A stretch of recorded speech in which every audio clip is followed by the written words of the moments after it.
कौशल जी महाराज के श्रीमुख से 9 दिसंबर से 16 दिसंबर तक होने वाली श्री राम कथा की अमृत वर्षा प्रेम नगर आश्रम में जो होने वाली है, उसके निमित्त ये बैठक आयोजित थी। इसमें श्री करण मल्होत्रा जी को इस आयोजन समिति का अध्यक्ष चुना गया है। पूज्य महाराज श्री 9 दिन तक दिसंबर महीने में हरिद्वार में राम कथा की अमृत वर्षा बरसाएंगे और इस बार की कथा पूरे पंचपुरी, पूरे बीएचएल ही नहीं, पूरे हरिद्वार जिले के लोगों को जोड़ करके उसमें सहभागी कराने का योजना बन रहा है और भव्य वो आयोजन रहेगा।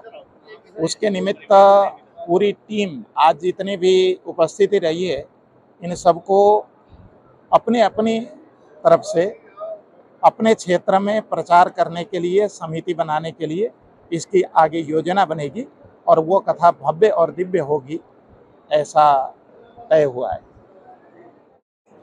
रविंद्र सिंगल, हरिद्वार निवासी, और ये मेरा परम सौभाग्य रहा कि महाराज जी की कृपा बहुत सारी कथाओं को सुनने का मेरे को सौभाग्य मिला।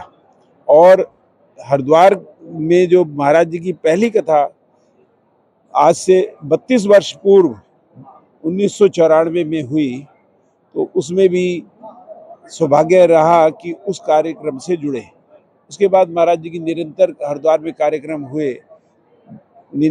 1999 में हुई कथा, 2007 में हुई, 2009 में हुई और 2013 में हुई, जो जिसमें कि सभी हरिद्वार क्षेत्र के, पंचपुरी क्षेत्र के सभी स्थानीय लोगों का इसमें बढ़ चढ़ के सहयोग रहा। और इसके बाद में अभी 2018 में हुई कथा, बहुत विशाल का आयोजन हुए। और अब जो है हमारा सौभाग्य से ये कार्यक्रम 2026 का हमें मिला है, जो कि दिसंबर माह में होगा, 9 दिसंबर से 16 दिसंबर तक। और हम लोगों का ये प्रयास रहेगा कि ये कार्यक्रम बहुत वृद्ध हो और इसका संदेश पूरे भारत में ही नहीं, पूरे विश्व में जाए। और जो परिवारों का विघटन का संदेश महाराज जी ने देख करके उससे करुणा बरसा करके ये मंगलमय परिवार का संदेश दिया है, वो पूरे विश्व में ये हमारी संदेश जाए और ये परिवारों का विघटन होने से बचे और परिवारों में समरसता है, समाज में समरसता है, आपस में सौहार्द बढ़े। यही प्रयास महाराज जी का है और हम अपने आचरण में इसको उतार करके इसको आगे बढ़ाएं। जय श्री राम।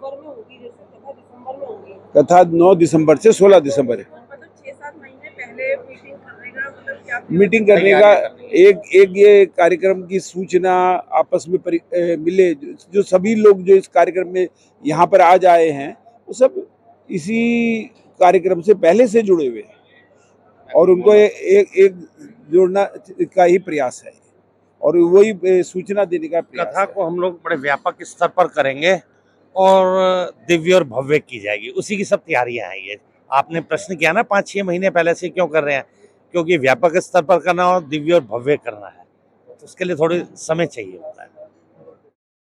जहाँ पर नित्य कुछ ना कुछ धर्म के आयोजन होते रहते हैं, इस धर्म भूमि पर अब इस भारत में जन्मे और विश्वविख्यात कथावाचक परम पूज्य विजय कौशल जी महाराज की कथा, जो कि दिसंबर में प्रस्तावित है, उसको लेकर एक योजना बैठक हुई है। उस योजना बैठक में उस कार्यक्रम की व्यवस्था के मद्देनज़र एक अध्यक्ष के रूप में और अन्य लोगों के बीच में, क्योंकि बहुत बड़ा आयोजन है, लगभग कई हजार लोग इसमें शामिल होंगे, उनके आने जाने की व्यवस्था, प्रसाद की व्यवस्था, उनकी सीटिंग की व्यवस्था, स्वागत इत्यादि की, जो अतिथि आएंगे उनकी स्वागत की व्यवस्था, विभिन्न प्रकार की योजनाओं के तहत ये सब चीज़ें हुई हैं। हमारा कहना यह है कि इस कथा को करवाना भी जितनी बड़ी चुनौती है, उतना कथा तक लोगों को लाना भी चुनौती है और कथा सुनना भी आज के समय में चुनौती है कि 3 घंटे 4 घंटे श्रोतागण एकत्रित हो जाए। भारत की इस धरा पर वर्तमान स्थिति में जिस प्रकार से एआई का युग है, पाश्चात्य युग से जिस तरह धीरे धीरे हम लोग निमट रहे थे, लेकिन आज एआई के युग में और इस संचार क्रांति के मोबाइल के युग में लोग इन बातों पर ज़्यादा देर तक टिकना नहीं चाहते, क्योंकि उनकी मेमोरी कम हो गई, उनकी जो सोचने की, समझने की, सुनने की, चिंतन करने की, ये सब शक्तियाँ क्षीण हो गई। कथाओं के माध्यम से वो जागृति आती है, और जागृति आने के साथ साथ वो उन चीज़ों का इम्प्लीमेंट करने में, अगर 100 लोग सुनते हैं तो कम से कम 5 लोग ऐसे हो जाते हैं जो उसको इम्प्लीमेंट कर आगे की चीज़ों में ठीक प्रकार से कर पाते हैं। तो इसलिए इस प्रकार के आयोजन होते रहने चाहिए।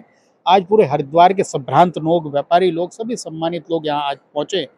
ये पूरा एक कुटुंब जो जुड़ गया है, तो इसी के माध्यम से ये बड़ी कथा होगी और इसकी सफलता हमें मिलेगी।